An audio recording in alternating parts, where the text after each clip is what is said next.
Thank you for having us. Thank you. Everybody's here for the big game, lots of different reasons, but all to connect over sport. And I think that that's something that we've seen throughout the morning with the themes here on stage.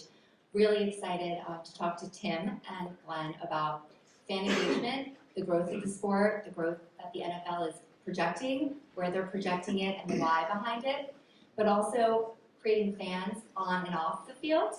So we'll start with something for you, Tim, and just wanted to really think about, everything you've done in the marketing space, everything you've done with the NFL.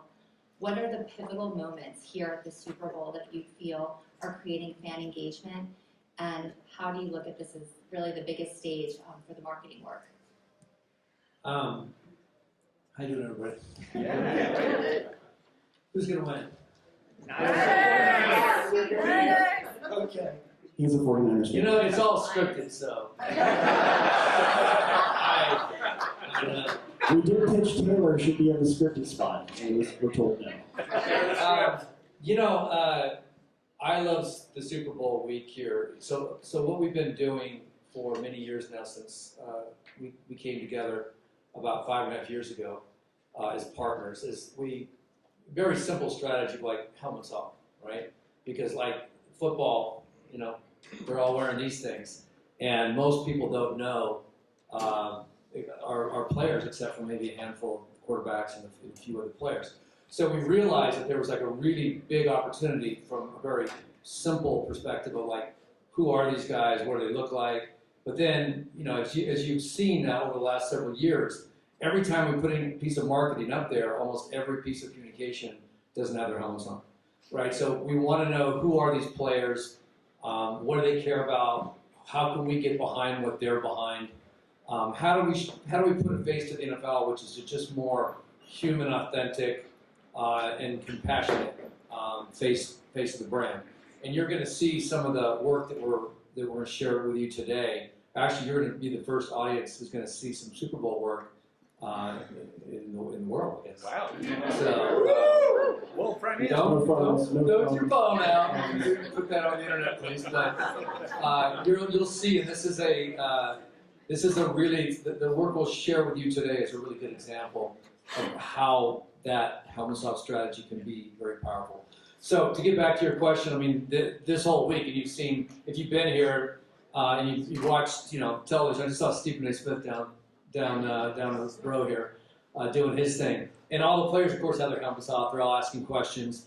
Last year's Super Bowl with the Kelsey, they call it the Kelsey Bowl. Look what the Kelseys have done now with their podcast and with their mom, and they were featured in our kickoff commercial this year. The more people get to know who these guys are, what they care about, who their families are, what are the things they really burn for, and so forth, the closer they become to the league. The more that they get attached to a team and get attached to a player, that's when you really are getting sort of like the ultimate fandom, right? And that's, for us, it's not just getting people to pay attention to the NFL. And that's why this, not just here, of course, in Las Vegas, but the Super Bowl is incredibly important for us because, we'll pull in anywhere from 20 to 50 million fans watch the games throughout the season, but the Super Bowl has close to 200 million or over 200 million people who will tune in. So that, of course, offers an opportunity for us to sort of show a side of the NFL that maybe they don't know about and get them to sort of pay attention and think differently about the NFL, and hopefully, of course, make them better fans, either fans that they've never been fans before or better fans. Excellent. And Glenn, can you talk a little bit about one of the key fan base acquisitions of females in the sport and the spot that you all did last year together? Because I know we have that to share with this group. But can you talk a little bit about the creative process around that and the why, knowing that the NFL is looking to grow the female fan base? Well, first of all, one of the results of that campaign, we talked about a lot of results, including creating fans, creating players, is helping get to the Olympics in LA 28. That was one of our goals. And so flag football will be an Olympic sport in LA in 28, so that's pretty cool. Deanna has reshaped her next 5-year plan around that.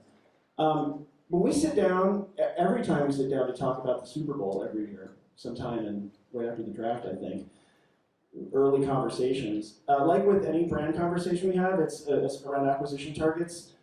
we talk about the who, and we want to get more women in, we want to get more young people in. How do we make this thing, not just the product, but the communications appealing to new fans? And I find that we also tend to initially create very literally, like very linearly, initially to that objective. And so we had a lot of concepts that were focused on women or focused on Hispanic women. But they all felt like, what you say in our business, it looks like the conference we came up with that, or it feels like a concept by committee. And on this particular one, and in the Super Bowl this year, we, about halfway through the process, we pivoted to, where were we putting our energy? Where was the league putting its energy that year? And a lot of our joint efforts were around trying to get flag football in the Olympics, working with IFAF, and also trying to leverage all the teams' networks and communities to get flag football to be a varsity sport for girls across America. But mostly because our belief is player development is fan development. And so as we went through that process and said, okay, well maybe we'll support flag football. Who could be a star?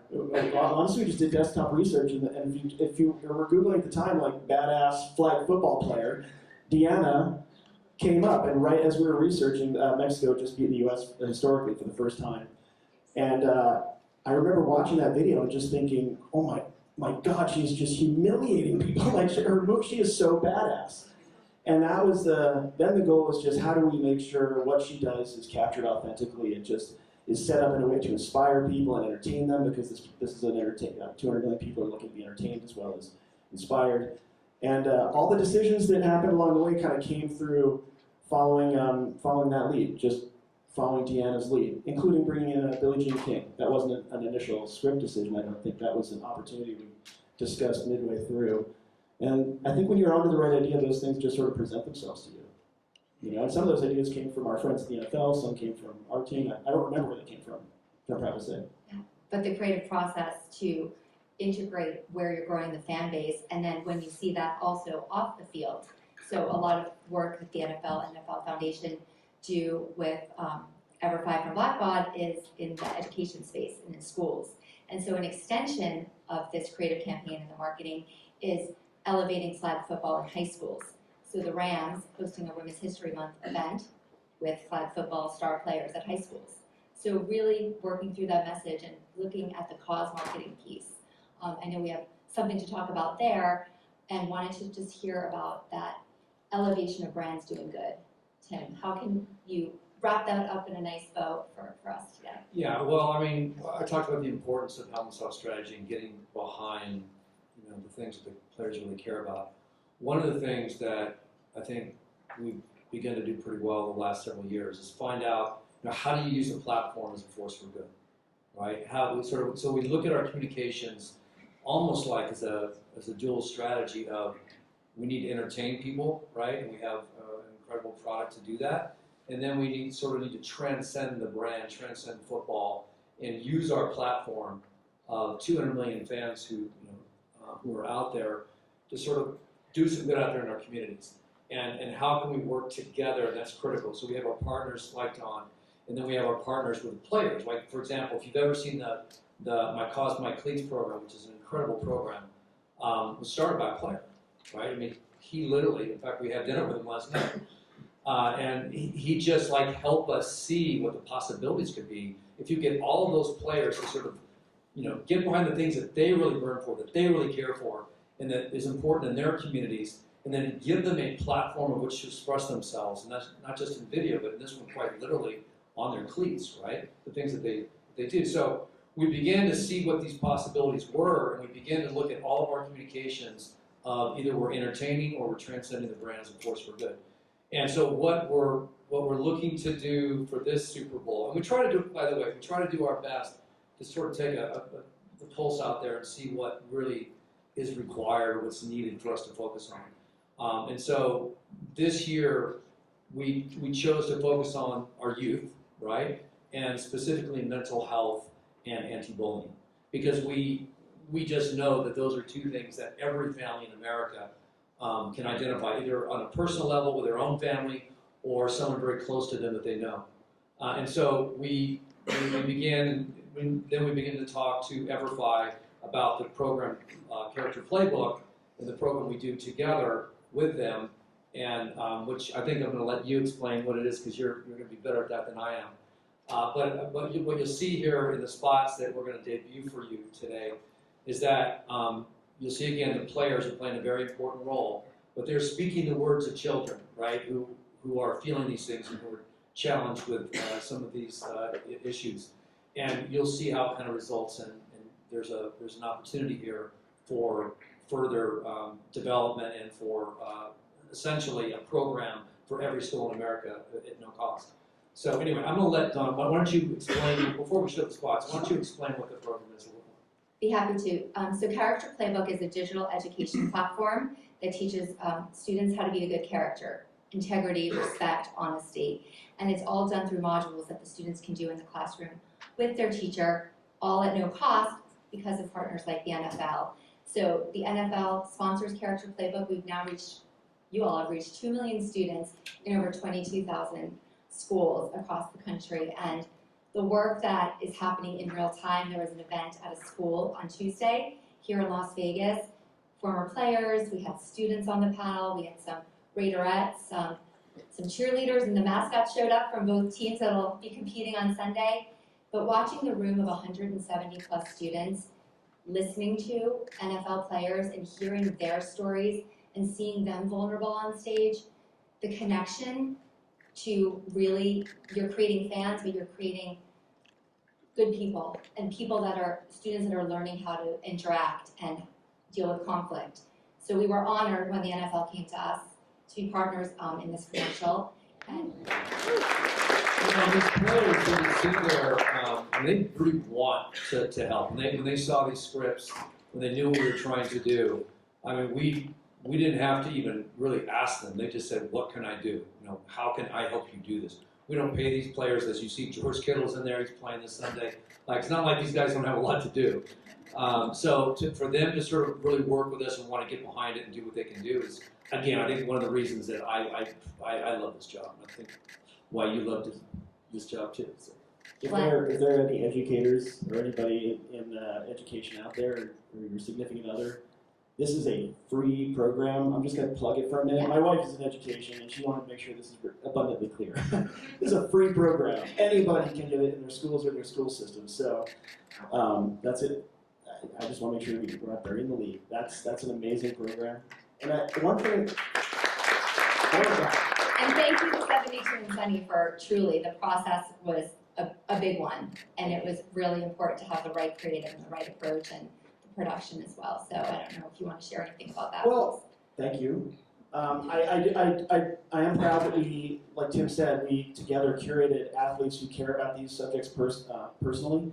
Each of them was vetted not just for availability or star power, but we know that those players care about those issues on a day-to-day basis. So a few of them deal with it with their kids, some of those issues, and some of them dealt with it themselves. And what I did not expect in producing that campaign was the duality that I feel when I watch it. When you see Saquon or some of these guys say what they say, I think it's really personal for them. They get bullied. I know it's hard to say get bullied when you make millions and millions of dollars a year, but they get treated inhumanly, and I think I think it makes it more relatable to the young kids out there who have to deal with this stuff. So I hope it's as successful as it was enjoyable to me. We think it's going to be. Tim, as we're talking about creating fans in different spaces, do you want to talk a little bit about the global reach of growing fans and also growing players globally? Yeah, no, it's a really exciting part of what we're doing right now at the NFL. I mean, you can imagine from a domestic perspective, of course, we can continue to bring casual fans to make them more avid fans. We can eke out a few more percentage points, but we're already at 200 million fans in this country, so 2/3 of the country really call themselves fans. And so to grow, our international efforts are incredibly important. So at the top of our priority list as a league is to aggressively and rapidly grow our international games, as well as the players who are in our game, and of course international fans, right? So we have a number of programs. You may have heard recently, we just announced that Not only are we going to be in Europe playing games, but this year for the first time in Sao Paulo, Brazil, we'll be having a game next year. In fact, opening the season with a game in Sao Paulo.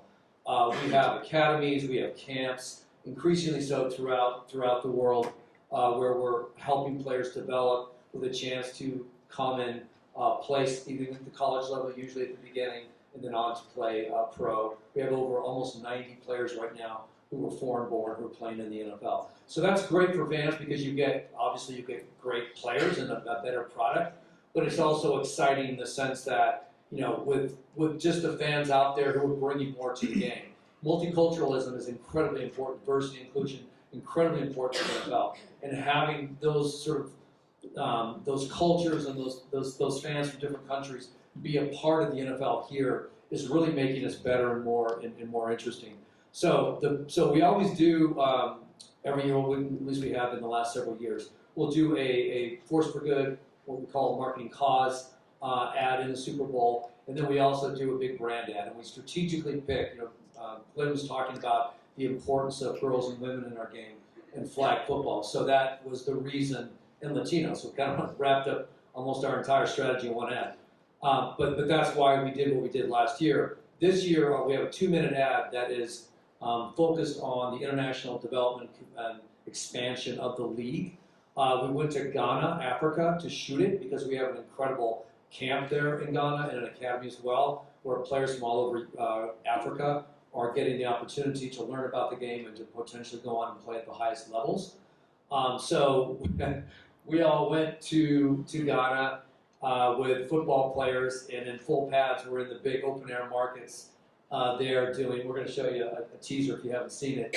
But the actual spot, we're not going to debut that spot. Sorry, we're going to make you wait till Sunday. Oh, go on. Yeah. Right after Usher. But the spot, yeah, after Usher, you got to get your Usher. You got to eat your victim. But it's going to come on right after Usher, the first commercial pod there, right after the halftime show. So anyway, but what I'm hoping you're going to see is, again, a very human, authentic approach. It is a real program that exists, and that it's just very exciting as a league. And we'll be, maybe this week, we'll be talking about even future plans to play games in even other countries throughout the year. So that's just a little opening. Yeah. Why don't we play the teaser, and then I have a question Teaser, for you, Glenn. Okay. Great.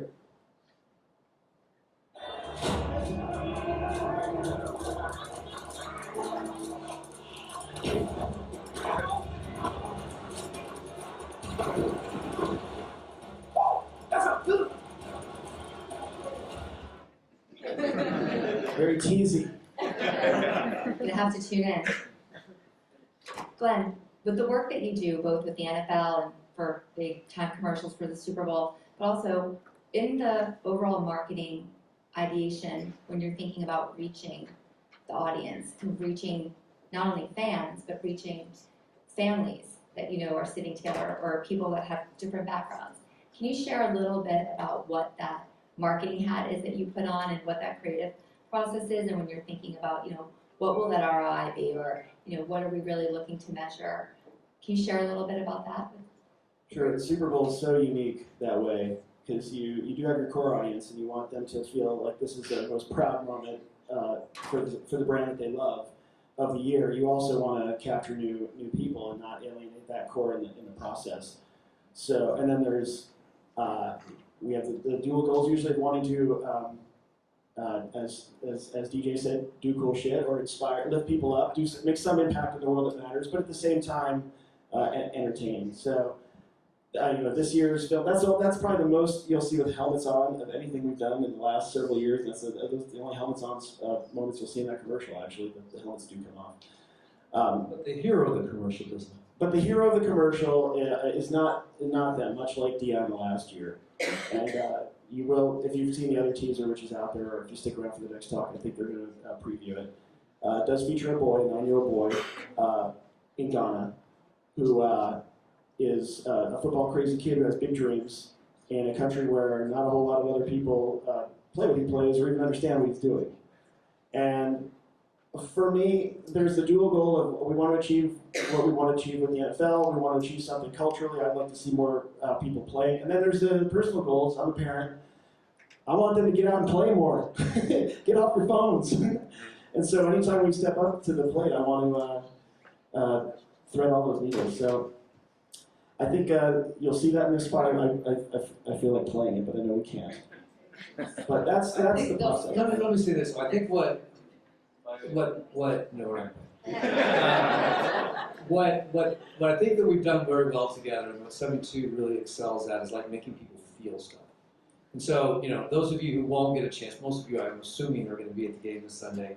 But if you're not, and you're watching on TV and you're seeing all the commercials, that's become one of, I think, the real challenges for marketers and advertisers out there today. Like, how do you make people feel things? How do you make them connect to your brand in a very strong emotional way? And I think one of the things that I think we do very well, and literally in the brief to the agency, we'll like, I want chills, right? Like, that's it. Like, obviously we have core areas. It also says they have to cry. Yeah, that's right. I want people to laugh and I want them to cry. Okay, that's all. And yeah, and that's important, right? And I think that we've been pretty successful at that. So like I just showed the ads. It's kind of a funny thing. I showed it to the commissioner at the end of the whole thing. So he knows there's nothing he can do to change it. He's like, it's just done. And he kind of laughs about it every year. Actually, the first commercial I did for him actually featured him in it, and he saw it the night before it ran on the Super Bowl with all the owners. So I'm like, this guy, I don't know why he trusts me so much, but it's, but anyway, the reason I brought it up is because the commissioner cried when he saw this spot. I'm like, I know when I get Roger to cry, we get something good. But like, that emotional power of the work, I think, is incredibly important. I hope you felt it when you saw this 30-second ad that we did together with EVERFI. And I think you're going to feel it when you see the ad that we did for this little 9-year-old boy in Ghana. And we try to consider ourselves the steward of the game. That's the NFL's mission. That's our mission as a marketing team, a joint marketing team. Our belief, which we finally gave words to a few years ago, is football is for everyone. Last year's ad was an expression of that. This year's ad is a different expression of that. It is about a boy in Ghana, the narrative story, but it's a universal theme. And that's what we're going to keep doing with this brand, and I hope all other brands out there can find their mission and give it their sharp point too. So in the last couple of minutes, just wanted to round us out. I think we'll have time for questions as well, but we heard a lot this morning about football, sports connecting people and bringing communities together. And I think somebody said you can be a Chiefs fan in any background, but another Chiefs friend, you share that together. When you think about marketing and the work that the NFL is doing, the work that, Glenn, your company is doing, what is the most important piece of that impact storytelling? I think you just talked about the emotional component of it, but is there an education component? Are you trying to introduce people to other cultures, other worlds? Is that maybe why the location for this new commercial is in Ghana? Bringing players in, I think, I mentioned that, but I don't want to touch on that at all. Just where's that education component that you're leaning into to create that fan base? Want me to go for, or you guys can play? I'll ask Glenn first. I'll throw one thing in. Tim will say the smarter answer. I think for any brand, not just the NFL, we also Google and United and other great brands. I think if you're making work, it's very hard not to just completely serve everything up to them. There's a real desire when you're in the room to just like dot all the I's, cross all the T's, make it really packaged and leave no question, no open ends. I think the best work, the work that connects the most, leaves half of the story for the audience to put themselves in it, or decide how they feel about it, or conclude the story, or give it the values that they want to put into it. And I'm proud of the work we do with these guys because they give us that room. We do try to tell complete stories, but I think we leave enough emotional room in there for other people to interpret it their way. Yeah, and I think, listen, I think if the NFL and sports in general, but I think particularly the NFL because of the power that we have in this country, if we do anything well, it's unite people, right? We bring people together. Even if they hate each other they're going against each other in the games, we bring people together and we find common ground. And I think that increasingly so, particularly in this area of force for good, we're trying to find things that we know people can agree to and want to get behind, right, to bring people together. We are in an incredibly divisive time in our society. And we know going into this next year, the presidential election, it's not going to get any easier, right? So what we often try to do is like, okay, well, how can we do this in such a way to we're not being divisive? We're actually, even if we deal with very complex, issues, sensitive issues. I mean, when I joined the league, it was right after a lot of the things that we were doing around when the players were protesting, right? Colin Kaepernick and Eric Reed and several of the players were protesting, and the league didn't get it right at that point, right? We didn't listen, and we didn't get it right, and we've had the time now to reflect and say that, and the commissioner's been very clear on that as well. If he had to do it all over again, he would have done it differently. And I think that, so we're not afraid to sort of like deal with and tackle very tough issues. And a lot of our work is in social justice, for example. In social justice, if you don't do it properly, you just divide people, right? And I think that and some of the work that we did together when we first started wasn't working very well. And we saw that. And it wasn't working well because people felt like we were pointing fingers at them and not actually trying to sort of understand, get human understanding and get a common understanding of what the complex issues are and where we can go together as a society forward. How can we move together and not in opposing sides? How can we encourage people to look at a situation and not think, no, I think this and you think that, and there's nothing in the middle. How can we get them to actually see something? And a lot of time, I talked about the importance of emotions, right? A lot of times that's where you find it. You find it sort of human emotion, things that bring us all together. And so this ability, this power that sports and the NFL has to unite people is incredibly important from an educational perspective and from a societal perspective of how we move forward. We will, for example, this year, will have a very strong get out the vote effort. So a big part of what we're going to be doing this fall is encouraging people to exercise their right to vote. We're not saying vote for this side or that side, but in this time, let's have dialogue and let's get out there and express ourselves to vote, and then hopefully we'll all, step by step, come closer together, as a country, and I think increasingly so outside our borders as well. Yeah, it takes all of us. Not one Taylor Swift question. I can't believe it. You know what? All week, and that's the first I time. completely forgot, but we were going to talk about The him, the 13. female fan. It's a good thing. I mean, She's a billionaire. She does good things for the world. She's a great role model. We should all be happy that she's helping. I do not understand the hate around it. It's The only people so that criticize good. that whole thing, I don't get it either. Like, what the hell? Like she genuinely we did not script Taylor Swift and Travis, okay? Wasn't approved. And the fact that they have this incredible relationship, it's amazing. They're both amazing people. The fact that people don't like that, I just don't get it. But it's interesting too when you bring that up. My son, who's 12, he doesn't like her on camera. I'm like, because you're hearing that. So how about you take that message and you pivot it, right? And we talk about the character education and the integrity and character playbook that the NFL is sponsoring. And he doesn't know why he doesn't like Taylor Swift being shown at a football game, but it's what everybody's talking about. Exactly. And so that's what the NFL can do. Spread a positive narrative about it. That's what each of us can do. Absolutely. If our daughters all became Taylor Swift, it'd be pretty awesome. That'd be a pretty good situation. Mic drop. Tim, thank you for being the coolest CMO. Thank you for answering to coolest agency. What a pairing.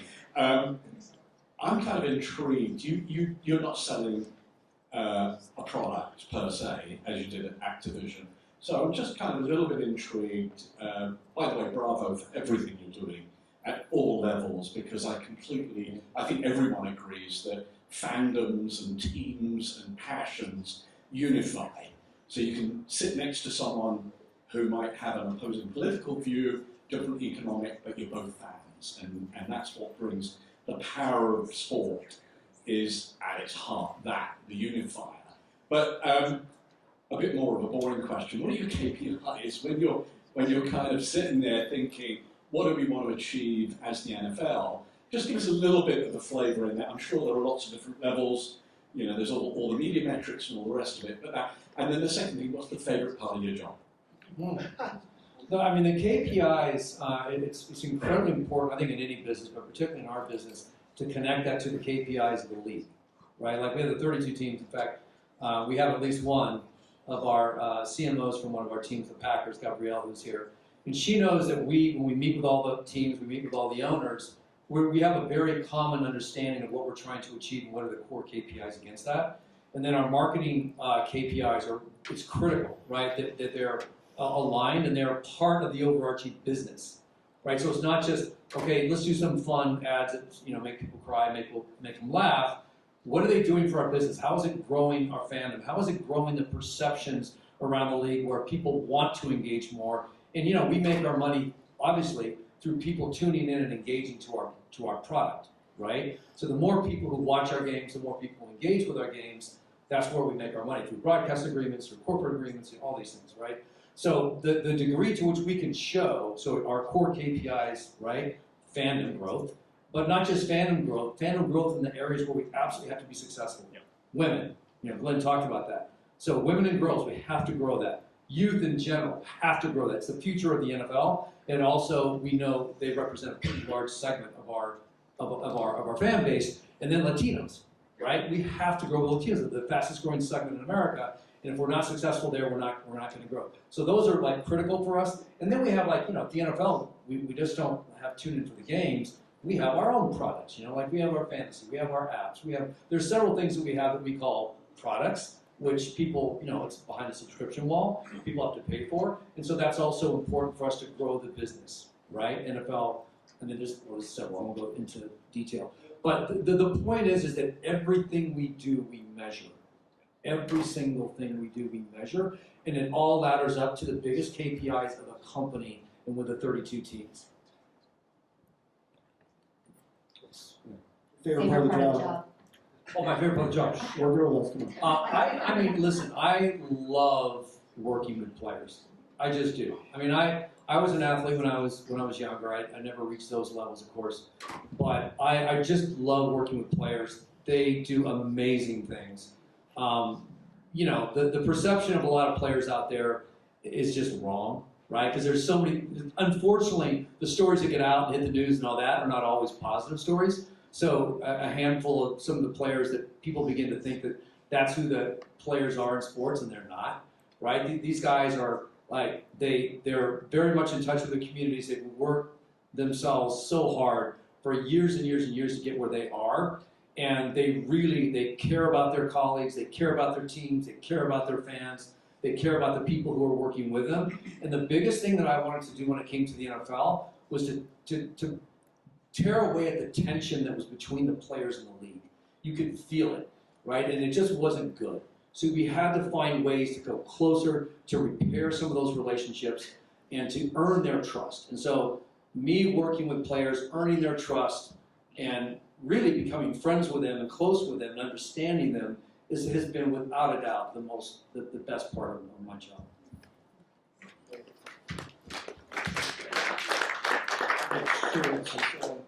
Hi there, Tim. Right here. So, we relatively over here, Tim. Sorry. Hi there. Yeah, I was going to say we relatively are living through extraordinary times for the internationalization of the NFL as things stand. My organisations cover the games in London, the games in Germany, and the interest of fans eventually is palpable. Of course, announcements like Brazil, the doubling of international games for next year, of course, are fantastic signs for what the future holds for the game. There's probably something to be said about the Global Markets Program, which of course gives various NFL teams access to global markets by way of commercialization, fan engagement, and marketing. I believe as of today, there's 21 teams that have access to 14 global markets. So I think a two-part question for yourself, Tim. Firstly, what is your North Star with the Global Markets Program? What would you ideally like to achieve? And secondly, what are your reflections on the program thus far, as things stand? I'm glad you brought up that program, and I should have brought it up myself. Just in case you all didn't quite understand what he was saying there in terms of what this program is. Basically, the teams, the clubs, can apply, and they literally apply, to have like a marketing rights for key countries around the world. For example, we just got back from Africa, Ghana, and the Eagles, Philadelphia Eagles, have that market. And so they work in that market, they develop it, they develop fan bases there. And it's great from a focus perspective, right? Like, for example, France is a place where the Saints have, and there's some heritage there of their brand. and where they live, where they come from in New Orleans, for example. But then like they may start doing training, right, of their players actually in France during part of the summer before they come back to the States. And so it's a way for them to really understand these markets and to put an extra level of focus on them. And we think rather than just have everybody kind of go for it, by sort of allowing and enabling teams to focus on a part of the world and really go in there and try to understand it, work with the local politicians and with the local communities, and obviously start to build fan bases. It's incredible to see what they've done already. It's only been in place for a few years, right? And in terms of like how do we, or did you say how do we see success, or did you say how do we think it's going? Yeah, your North Star and your reflections thus far, really. Yeah. I mean, I'll be very honest with you. I come from a very global background. I spent about 19 years of my career working on nothing but global marketing. I spent 12 years in Europe managing global brands and so forth, and then 7 years managing global brands here in the U.S. So my assessment, like, I said some things that people didn't like when I first came to the NFL, like, this is not really a global program. It's like, I knew they got really mad at me when I said that. And I said, well, okay, I'm sorry. Let me tell you what I mean by that. Because I felt like it was just like, okay, we're playing games in a handful of markets, but are we really beginning to sort of expand globally? And what does that mean? And what is our long-term plans? I'm now very excited about it because we've really made it the highest priority of the league. And again, the 32 teams, which is critical. So when we meet with the 32 teams 4 or 5 times a year, this is on the top of the list. There are several things that are on the top of the list. By the way, flag football is another one. It's very important. But like international expansion and so forth is on the top of the league's priorities. And so we are beginning to do things now. Like I said, we have some other news that will be coming out, I think this week, but if not this week, very soon. Like, we're beginning to see and do things that we just haven't done before. And by giving them the teams these marketing rights, they're also able to accomplish things that we haven't seen before. Now, personally, I think we need to be a lot more aggressive. I think there's all kinds of opportunity for the NFL to expand globally, licensing and just so much that we can do. And when people begin to really understand the game, they love it. Like, if you look at football from outside the country, you didn't grow up with it, it's freaking chaos, right? Like, you look at, like, what the hell are they doing? They go together, they stop, they do this. Nobody understands what's going on. So, but when they begin to understand the game, like, if you go to a game right now in Germany or in England, people know they get into the game at the right times. They get it, right? They're excited about the game. Now, they bring their own flavor to it. They sing Sweet Caroline for whatever reasons. Like, during halftime, I don't know what the hell they do that for. And so, like, they're bringing their own little traditions to the game. But they get it. They understand it. It's becoming exciting for them. So, for me, I think for the first time since I've been here, almost 6 years, we are really focused on it, and I think it's going to grow. So the North Star is just to continue to sort of have more games, other countries have bigger fan bases, more licensing throughout the world, so, and obviously revenue opportunities through licensing. Great question, thank you.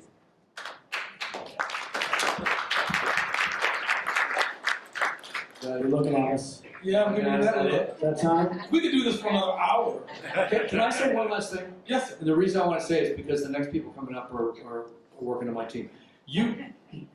One thing I definitely have learned in marketing over the different sort of segments I've worked in, the different teams that I've had, there's nothing you can do if you don't have an incredible team. Like, having people who are not only like smart and like understand their disciplines and all that, but who are really working together and like just have the same vision and burning to do the same things is what really takes you to the levels that only the best marketers in the world see. Having partners like 72 and Sunny who really get it and who like do everything in their power to deliver, understand things and to deliver, put their best people on it, work tirelessly every single day. This guy's been sending me things that we closed this thing's being shipped to run in the Super Bowl. He keeps sending me things like, what about this? One more thing we're doing.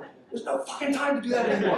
Stop sending me that. But they do it because they love what they do, they burn for it. The folks who are going to come up here and talk about the NFL are on my team. You're going to hear it. They're a hell of a lot smarter than I am. They're so good at what they do. They're so passionate. They're so dedicated.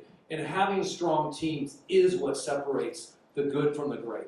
And so I don't want to thank, and the partners we have, incredible. We could not do the things that we do without ever finding these partners. So I want to thank them right now, and I want to just acknowledge that of anything that you may think about the NFL, it is only because of the people, right? It's because of the people doing things. Yes, we have an incredible product, and I give a tremendous amount of credit to the players and the teams themselves, but it is the people who are driving this thing forward. Sorry I talked so much. Well, take that.